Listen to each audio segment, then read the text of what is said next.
Rusia sudah ancang-ancang mencari dukungan setelah NATO sudah mulai masuk ke wilayah Ukraina. Masuknya NATO ke wilayah Ukraina itu untuk ambil bagian dalam perang. Pejabat Kementerian Luar Negeri Rusia, Lavrov, mengatakan bahwa negaranya menolak ekspansi NATO lebih jauh, serta meninggalkan formula Bukares setelah Ukraina dan Georgia menjadi anggota blok militer yang dipimpin AS. Ia menyebut negara-negara lain yang menjadi rekan Rusia belum memberikan komitmen jangka panjang. Rekan-rekan kami belum menunjukkan kesediaan untuk memberi Rusia komitmen keamanan jangka panjang yang mengikat secara hukum.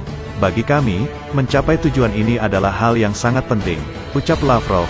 Rusia meminta negara-negara barat menahan diri untuk membantu dan mengirim fasilitas militer ke Ukraina. Selain itu, Rusia mengingatkan jika Ukraina adalah bekas bagian Uni Soviet, bukan anggota aliansi barat. Rusia hanya mengincar seluruh fasilitas militer Ukraina dengan cara persisi. Infrastruktur militer dinonaktifkan dengan cara presisi tinggi. Katanya, Rusia mengingatkan, jika apa yang dilakukan adalah bagian dari misi menyelamatkan Ukraina dari pengaruh neo-Nazi, budaya dan adat Barat, Presiden Vladimir Putin mengatakan, akan mengambil langkah tegas pada hal yang dinilai menabrak budayanya. Memerlukan tindakan tegas dan segera dari kami. Republik Rakyat Donbas telah meminta bantuan.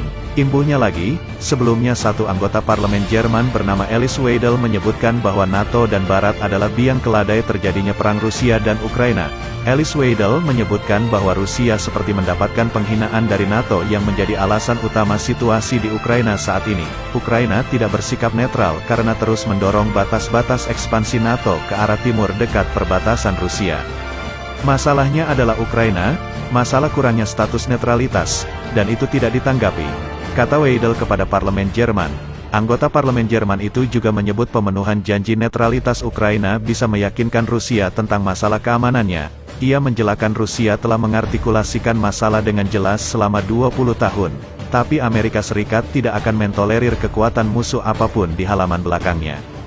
Ini adalah kegagalan bersejarah Barat, penghinaan terhadap Rusia, imbuhnya lagi. Maka dari itu, Alice Weidel menegaskan bahwa NATO bertanggung jawab situasi di Ukraina, apalagi Ukraina secara terang-terangan mengakui keinginan bergabung dengan NATO. Sikap tersebut tentu dianggap menyangkal status Rusia sebagai kekuatan besar. Weidel juga menilai terjadi kesalahan total untuk menggoda Ukraina dengan janji-janji yang tidak terpenuhi, seperti mereka akan dapat bergabung dengan Uni Eropa dan NATO.